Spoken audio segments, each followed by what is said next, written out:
ఎండల వల్ల పంట ఎండిందని ముఖ్యమంత్రి అంటాడు.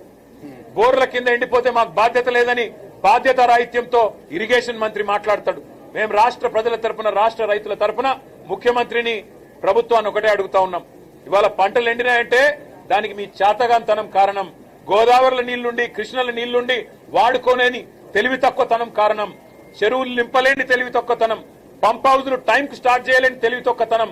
బరాజ్ ఏమన్నా చిన్న ప్రాబ్లం ఉంటే రిపేర్ చేసి నీళ్లు తీసుకోవాలనే సోయిలేనితనంతోనే ఈ ప్రభుత్వానికి ఇవాళ బాధ్యత మరిచింది. అందుకే మేము రాష్ట్ర ప్రజల తరపున అడుగుతా ఉన్నాం.